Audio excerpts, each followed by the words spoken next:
Praise the Lord. அன்பான சகோதர சகோதரிகளே, ஒரு அழகிய நாளிலே விடுதலை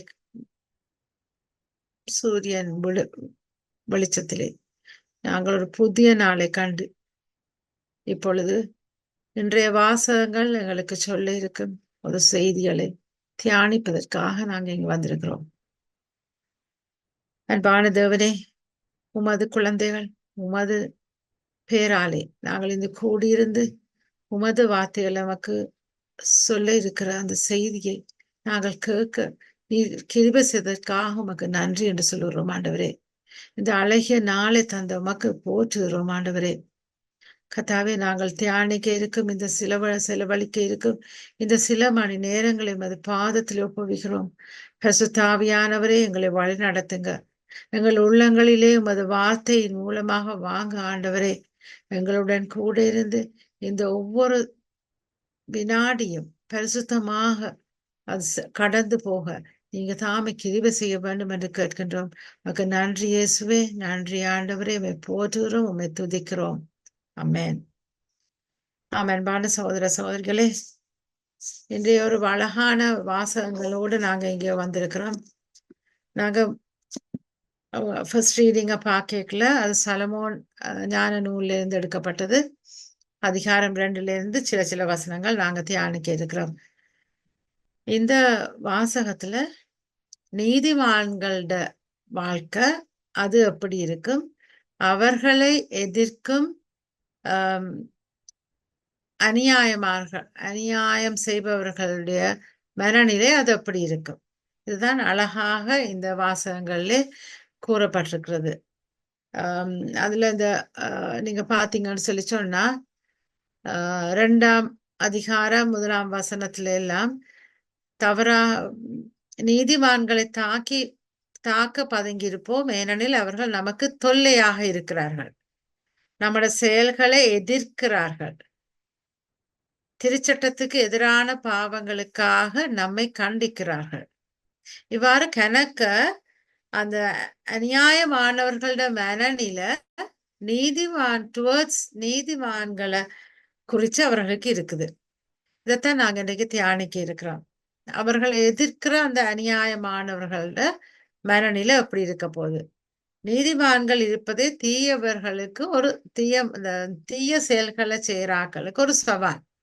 இப்ப சொல்லுவோமே, இப்ப நாங்க ஒரு ஆர்கனைசேஷன்ல ஒர்க் பண்றோம், அங்க பட்ஜெட்ஸ் வருது, பிளான் பண்றோம், ஒரு ப்ராஜெக்டை இம்ப்ளிமெண்ட் பண்ண இருக்கிறோம். அப்ப அந்த நான் கோட் பண்ற பட்ஜெட்டுக்குரிய காசு வருது. அதுல நாங்க ப்ராஜெக்டுக்கு பிளான் பண்ணின அந்த அவலத்தையும் நாங்க செலவழிக்க போறோமா, அல்லது அதை கொஞ்சம் அங்க அந்த இன்வால்வ் ஆயிருக்கிற ஆபீசர்ஸ்ல பாக்கெட்டுக்குள்ள போதா. அங்க நீதிமான்கள் என்று சொல்லப்படுகிற கொஞ்சம் பேர் இருப்பினும் அதுல இல்ல பாக்கெட்டுக்குள்ள போட போறோம் என்று நினைக்கிற ஒரு கொஞ்சம் பேரும் இருப்பினும். அப்ப அந்த வயசான ஆக்கள், இது பிள்ளையாண்டு நினைக்கிறாக்கள், கடவுளுக்கு அஞ்சி வாழ்றாக்கள், அது ஒரு எதிர்ப்பாக அதை அவையில விடாம பக்கத்துக்கு போக விடாமலுக்கு இது இவ்வளவுமே அங்க ஒரு நாங்க யார் அந்த பெனிஃபிஷரிஸ் அவைகளுக்கு ஃபுல்லாக போய் சேர வேணும் என்று சொல்லி நினைச்சு அதை எதிர்ப்பு தெரிவிக்கல அங்க அநியாயம் செய்ய காத்திருக்கிறவர்களுக்கு அங்க நீதிமான்கள் ஒரு பெரிய விரோதி ஆகினம். இதுதான் அந்த மனநிலை. அப்ப அநியாயமானவர்களோட மனநிலை தீயவர்களுக்கு ஒரு சவாலாக வருது. இவருக்கு ஒரு சேலஞ்ச். நாவியல் பிளான் பண்ணியிருக்கிறோம் இந்த சார்ட் ஆஃப் அமௌண்ட் நாங்க எங்களை பக்கத்துக்குள்ள போறோம். ஆனா அங்க கடவுளுக்கு அஞ்சி வாழ்றவர்கள் அவைக்கு ஒரு சேலஞ்சாக வருது. ஏனண்டா நீதிமான்களோட வாழ்க்கை அது அவர்களுடைய வாழ்க்கை இந்த அநியாயம் செய்வர்கள், கடவுளை அறியாமலுக்கு அவர்களுக்கு கடவுளுக்கு பயந்து நடக்காதவர்கள் செய்யற அந்த முறைகேடான அந்த ஆக்ஷனை, அவர்கள் செய்ய போற அந்த செயற்பாடு அது வெளிச்சத்துக்கு கொண்டு வந்துடும் எப்படியோ. அதால அவர்களுக்கு எப்பயுமே நீதிமான்கள் வெர்சஸ் அநியாயம் செய்யறவர்கள், கடவுளை அறியாதவர்கள் என்று பார்க்கல அது ஒரு சேலஞ்சாகவே இருக்குது. இதை நாங்கள் தியானிக்கிறோம் என்று சொல்லி சொன்னா நீதியான வாழ்க்கை எப்பயுமே சேலஞ்சாகவும் இருக்கும். எங்களுக்குமே இந்த கடவுளுக்கு பயந்து நடக்கிறவர்களுக்கு பாதை பெட் ஆஃப் ரோசஸ் இல்லை. அது எப்பயுமே ஒரு கஷ்டமான கரடு முரடான பாதையாத்தான் எப்பயும் இருக்கும். அவர்கள் தங்களுக்கு எப்பயும் பிரச்சனையாக இருப்பார்கள் என்று சொல்லி அங்க அநியாயம் செய்து கொண்டிருக்கிறார்கள். எப்பயுமே அவையில் ஒரு ஒரு ஒரு விரோதமான பார்வையில தான் பார்ப்பினம். இதுல நீங்க அடுத்த வசனத்துக்கு போனீங்கன்னா, திருச்சட்டத்துக்கு எதிரான பாவங்களுக்காக நம்மை கண்டிக்கிறார்கள். நம் பயிற்சியை மீறிய குற்றங்களை நம் மீது சுமத்துகிறார்கள். அதால இவர்களுக்கு என்னண்டா அவையோட ரூட்டீன் லைஃப் அது அப்படியே தொடர்ந்து கொண்டு போகுது. ஆனா இவர்கள் குற்றம் செய்கிறார்கள் என்று அங்க லைட்டுக்கு கொண்டு வந்து வெளியால வந்துருது அவைய செய்து. அதைத்தான் இது அழகா இதுல சொல்லி இருக்குது. அதே மாதிரி நாங்கள் அடுத்ததா பார்ப்போம்னு சொல்லி சொன்னா, அநியாயமாக வாழ முயலும் போது அதை ஏற்க மாட்டார்கள். அவர்கள் கடைசி வரையும் நீதியாக நடக்கிறவர்கள் பிழை செய்து கொண்டு இருக்கிற வாழ்க்கையை கடைசி வரையும் அவர்கள் ஏற்றுக்கொள்ளப் போவதில்லை. இதே வழியில நாங்கள் இன்னும் அதிகமாக அடுத்ததுக்கு நாங்க தியானிப்போம்னு சொல்லி சொன்னா, சோதனைகள் விசுவாசத்தை வெளிப்படுத்தும். சோதனைகள் எங்களுடைய விசுவாசத்தை வெளிப்படுத்தும் என்று சொல்லி இந்த வாசகத்திலே கூறப்படுகிறது. நாங்க விசுவாசத்தோடு இருந்தோம்னு சொல்லி சொன்னா, அது எங்களோட வாழ்க்கையில நிச்சயமாக நாங்கள் எத்தனையோ சவால்களை நாங்க ஃபேஸ் பண்ணத்தான் போறோம். ஆனாலும் நாங்க வச்சிருக்கிற அந்த விசுவாசம் எங்களை கொண்டு அது வெற்றிக்குத்தான் விடும். அதுவரையும் நாங்கள் எத்தனையோ சேலஞ்சஸ் எங்கள் வாழ்க்கையில எப்படியோ நாங்கள் மீட் பண்ணத்தான் போறோம். இதைத்தான் இந்த அடுத்ததாக சொல்லுகிறது, தீயவர்கள் நீதிமான்களின் விசுவாசத்தை சோதிப்பர். இப்ப அங்க ஒரு பிரைப் ஒன்று நடந்து கொண்டு இருக்க போது அந்த பிரைப்ல இப்ப கட்டாயம் தாங்கள் எடுக்கணும் என்றதால இதை நல்ல விதமாக நடத்தணும் என்று செய்கிற ஆக்களையும் கட்டாயம் அடுத்ததாக நான் காத்துக்கிட்டு சொல்லி சொன்னா, சோதனைகள் விசுவாசத்தை வெளிப்படுத்தும். தீயவர்கள் என்ன செய்யணும்னு சொல்லி சொன்னா, தாங்கள் ஏதோ ஒரு ஒரு கூடா செயலை நாங்க தாங்க செய்ய போயினோம். அது செய்யறதுக்கு அதை எதிர்த்து நிக்கிற அந்த நீதிமான்கள் அவையில எப்படியோ விட மாட்டினோம். அப்ப என்ன செய்யணும்னு சொல்லி சொன்னா, அவைகளுக்கு ஒரு டெஸ்டிங். அவைகளுக்கு என்ன செய்யணும், நாங்கள் எடுக்க போற அந்த பகுதியில நாங்க உங்களுக்கும் கொஞ்சம் தாரோம். அப்ப நீங்க எதுக்கு அணைஞ்சு போங்க, இதுக்கு நீங்க அனுசரிச்சு போங்க. அப்ப அவையில் அனுசரிச்சிடம்னு சொல்லி சொன்னா, தாங்கள் செய்ய இருக்கிற அந்த தீய செயல் வெற்றியாக முடியும். அப்ப அந்த நீதிமான்களோட வாழ்க்கையில விசுவாசத்துக்கு ஒரு சேலஞ்ச் ஒன்று வருது. நாங்களும் மனித சுபாவம் உடையவர்கள், அந்த நீதிமான்கள் என்று சொல்லப்படுகிறவர். அவர்களுக்கு ஒரு போராட்டம். இப்ப நான் எவ்வளவோ எக்கடமிக் கிரைசிஸ்ல இருக்கிறேன். எனக்கு இதுல ஒரு கொஞ்சம் காசு வந்தாலும் எந்த கஷ்டங்கள் துன்பங்களுக்கு அது எனக்கு கை தரும் என்ற ஒரு மனநிலை வரைக்குள்ள அந்த நீதிமான்கள் என்று குறிப்பிட்ட ஆண்டவருக்கு பயந்து நடக்கிற ஆக்களுக்கு ஒரு விசுவாசத்துக்கு எதிரான ஒரு சேலஞ்ச் ஒன்று வருது. வாழ்க்கையில சோதனைகள், வேதனைகள், துன்பங்கள், நோய்கள், வீழ்ச்சிகள், போராட்டங்கள் எவ்வளவோ இருக்குது. ஆனாலும் நாங்கள் அந்த நீதிமான்கள் எப்பவுமே நாங்கள் கடவுளின் பிள்ளைகள் என்பதற்காக எங்களுடைய விசுவாசத்திலிருந்து ஒரு நாளும் நாங்கள் தளர்ந்து போகவே கூடாது என்றதையும் இங்கு வெளிப்படுத்தி நிற்குது.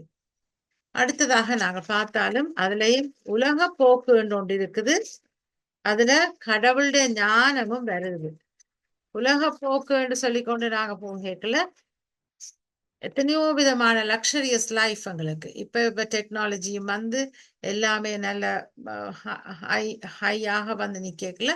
எங்களுக்கு எத்தனையோ விதமான லக்ஸரியஸ் லைஃபுக்கு நாங்க கம்ஃபர்டபுளாக சந்தோஷமா ஆசீவிக்கக்கூடிய நிலைமைகள் இருக்குது. ஆனாலும் அது கடவுளுடைய ஞானத்தால நாங்கள் அந்த தீய வழியில செய்யற போராக்களோட கண்ணோட்டத்துக்கு நாங்கள் ஒரு நாளும் நாங்கள் வரவே கூடாது. உலகம் என்று உண்மைய கடவுளை இந்த உலகம் இன்னும் இதை கடவுளை பற்றி புரிந்து கொள்ளாத ஒரு நிலையைத்தான் நாங்கள் பார்க்கிறோம். நாங்கள் எங்களோட வாழ்க்கையில நாங்க நற்செய்தியை எங்களை கடவுள் எங்களுக்கு கூறியிருக்கிற அந்த செய்தியை நாங்கள் வாழ்வாக்கி கொள்ளைக்கல. நாங்கள் மற்றவர்களுக்கு எங்களை சுத்தி இருக்கிறவர்களுக்கு நாங்கள் கடவுளின் அந்த உண்மை தன்மையை கடவுள் எங்கள் வார்த்தைகள் மூலமாக எங்களை வழிப்படுத்தி கொண்டிருக்கிறார். எங்களுக்குள்ள மற்றவர்கள் கிறிஸ்தவ விழுமியங்களை காணக்கூடியதாக நாங்க வாழ வேண்டும். எங்கள் விசுவாசத்தில இருந்து எங்களை சோதனை வரும்போது நாங்கள் தளர்ந்து போகாத நிலையில எப்போ பரிசுத்த ஆவியின் வல்லமையால நாங்கள் அதை நடந்து கொண்டு வர வேண்டும் என்றதுதான் கூடியிருக்கிறது. நான் உலகத்தின் எண்ணத்தை பின்பற்றுகிறேனா அல்லது கடவுளின் ஞானத்தை தேடுகிறேனா? இதுதான் எங்களோட சேலஞ்ச். நாங்க எவ்வளவுதான் கஷ்டங்கள், துன்பங்கள், எவ்வளவுதான் வேதனைகள், போராட்டங்கள், அதுல உடனே நாங்கள் கேட்டதெல்லாம் உடனே எங்களுக்கு வர போறதும் இல்லை. கடவுளுடைய நேரம், அந்த டைமிங் இருக்குது. எப்ப இந்த மினோ உண்ட கேட்கிறா, இந்த மினோவுக்கு நான் எப்ப கொடுக்க போறேன்? அது கடவுளுடைய திட்டம். நான் ஒரு மனித கண்ணோட்டத்துல தான் நான் அதை பார்ப்பேன். ஐயோ, நான் கண்ண நாளா நான் ஜெபிக்கிறேன், எனக்கு கிடைக்க இல்லை. நோ, அதுக்கு ஒரு சான்ஸே இல்லை. நாங்க எப்பவுமே பொறுமையா அந்த விசுவாசத்துல இருந்து தளராமலுக்கு நாங்கள் இருக்க வேண்டும். நீதிமான்களுக்கு ஒரு வெற்றி. எப்பயுமே கடவுள்ல நம்பிக்கை. நீதிமான்கள் தோல்வி அடைந்து போவதில்லை என்று சொல்லி இந்த வாசகத்துக்கு ஊடாக நாங்கள் அறிகிறோம். நாங்கள் அதுக்கு ஒரு நல்ல ஒரு வாழ்ந்து காட்டினார் மகன் இயேசு. அவர் என்ன சொன்னார்? பாடுபட்டார், துன்பப்பட்டார், துயரப்பட்டார், எத்தனையோ கசையடிகளை வேண்டினார், எத்தனையோ வசைமொழிகளை கேட்டார். ஆனால் அவர் கடைசியில ஜெயித்தார். இதுதான் எங்களோட வாழ்க்கை. அன்பான சகோதர சகோதரிகளே, நீதியாக வாழ்றதுன்றது கடைசி வரையுமே அது ஒரு எளிதான காரியம் இல்லை.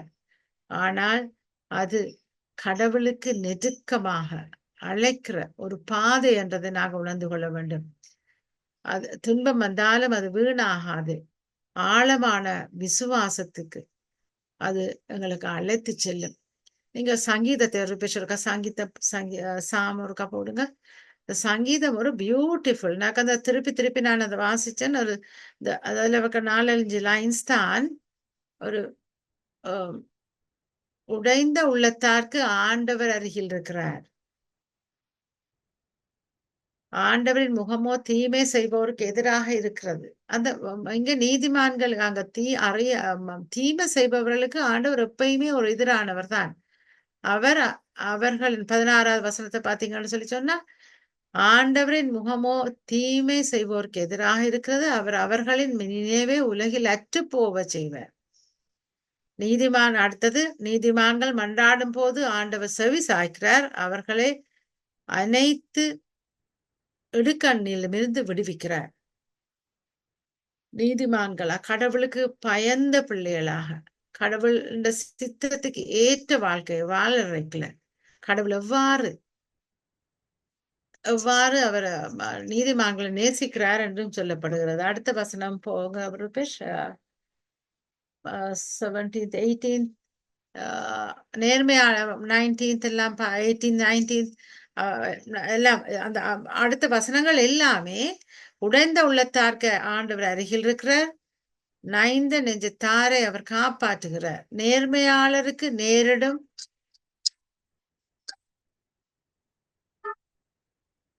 அவை அனைத்து நின்றும் ஆண்டவர் அவர்களை விடுவிக்கிறார், அவர்களின் எலும்புகளை எல்லாம் அவர் பாதுகாக்கிறார். ஆகவே இந்த சங்கீதங்கள் முழுக்களுமாக அந்த ஆண்டவர் எவ்வாறு இந்த நீதிமான்களை நேசிக்கிறார், நீதிமான்களை எவ்வாறு அவர் தன் கரத்துல ஏந்தி அவர் வச்சிருக்கிறார் என்றதை அழகாக சொல்லி நிற்கிறது. இப்பொழுது நாங்கள் நற்செய்தி வாசகத்துக்கு போவோம். அதுல யோவான் நற்செய்தி 7ஆம் அதிகாரம் 2ஆம் வசனம்.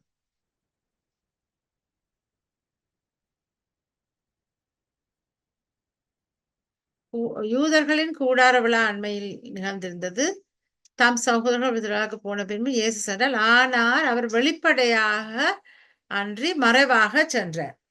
அங்க இங்க அவர் ஜீசஸ்ல அந்த ஐடென்டிட்டி அவரை அங்க ஒருத்தருமே அவர் இயேசு என்று சொல்லி அவர் ஒருத்தரும் காணவும் அவரை பார்க்கவும் இல்லை, அவர் அதை வெளிப்படுத்தவும் இல்லை. அவர் வெளிப்படையா அன்றி அவர் மறைவாகத்தான் செல்கிறார். அது தனது தந்தையின் சித்தத்தை நிறைவேற்றுவதற்காக அவருக்கு அவருடைய அப்பா ஒரு ஒரு ஒரு ஒரு ப்ரொஜெக்டை கொடுத்திருக்கிறார். அவர் ஒரு ஒரு பெரிய ஒரு தேவைக்காக அவரை மனுக்குலத்துக்கு அனுப்பி இருக்கிறார். அதுல இருக்கிறது அது அவருடைய சித்தத்தை நிறைவேற்றணுமென்றதான் அந்த இயேசுநாதரோட முழு இது. இப்ப அவர் அதுல சின்னமா இருக்கிறபடியே அவர் தன்னை வெளிப்படுத்த இல்லை. தந்தையின் சித்தத்தை அவர் நிறைவேற்றுவதற்காக எங்களோட வாழ்க்கையில சில நேரங்கள்ல கடவுள் அமைதியாகத்தான் செயல்படுகிறார். நாங்கள் we have to wait for that. இந்த கடவுள், இந்த ஜீசஸ், அவருடைய அவர் வந்த அந்த நோக்கம் நிறைவேற்றுறதுக்கு இன்னும் காலம் இருந்தது. அது வரையும் ஜீசஸ் வெயிட் பண்ணார். அவர் தன்னை அவர் ஒரு பெரிய ஆளா அங்க காட்டிக்கொள்ள இல்லை. அவர் ஆக்களோடு ஆட்களாக அங்க வாழ்கிறார். தனக்கு தந்த அந்த வேலை திட்டத்தை, அந்த ப்ரொஜெக்டை அவர் செய்யறதுக்கு அவர் காலம் அவ யோசிக்கலாம். அவர் ஐயோ நான் ஏன் இவ்வளவு வருஷம் வரையும் இருக்கிறேன், நான் அதை உடைக்கலையே, இந்த யங் ஏஜுக்குள்ளேயே நான் செய்துட்டு போயிருக்கலாமே, அப்படி ஒன்றுமே இல்லை. அவர் வெயிட் பண்ணி, அதே மாதிரி தான் எங்களோட வாழ்க்கையில எங்களுக்கு கடவுள் எங்கள் மேல் என்ன சித்தமா இருக்கிறாரோ அது வரையும் நாங்கள் வெயிட் பண்ணியே ஆக வேணும் என்றதுதான் அவர் சொல்லுகிறார். ஆகவே அன்பான சகோதர சகோதரிகளே, இனி அடுத்ததாக நாங்கள்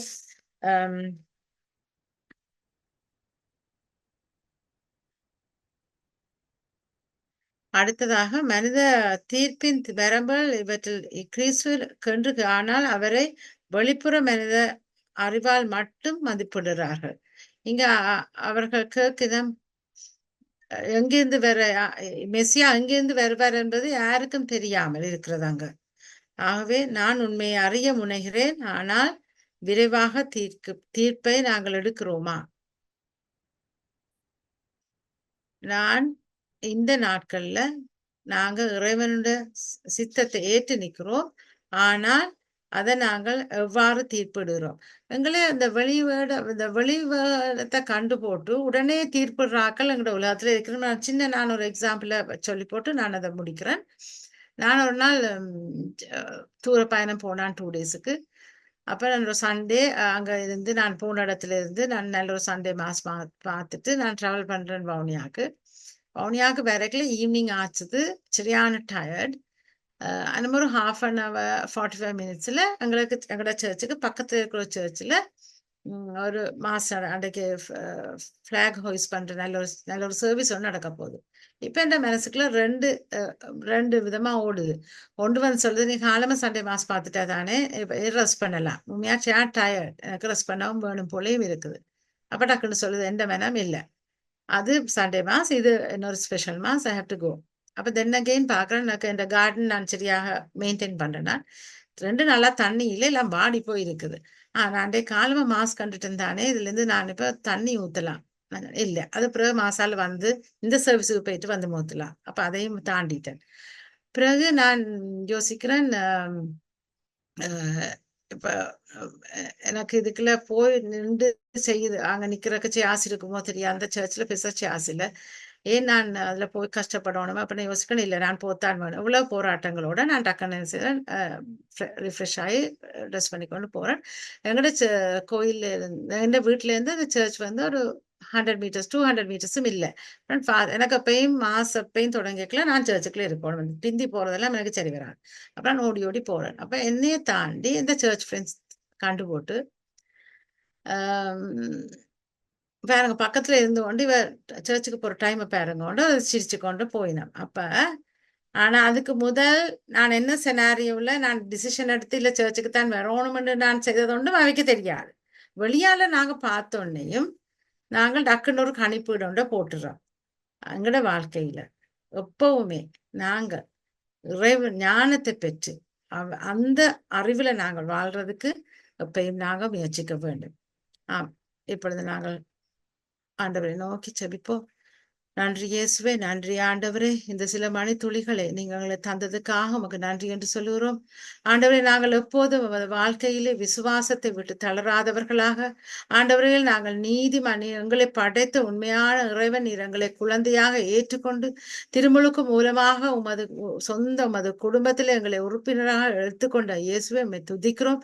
ஆண்டவரே, நாங்கள் வாழ்நாள் முழுவதும் உம்மை பற்றி கொண்டவர்களாக உமது பாதத்தில இருந்து உமது வழியை பின்பற்றுவர்களாக பரிசுத்த ஆவியானவரை கொண்டுகளை வழிநடத்த வேண்டுமா கேட்டு நிற்கின்றோம்.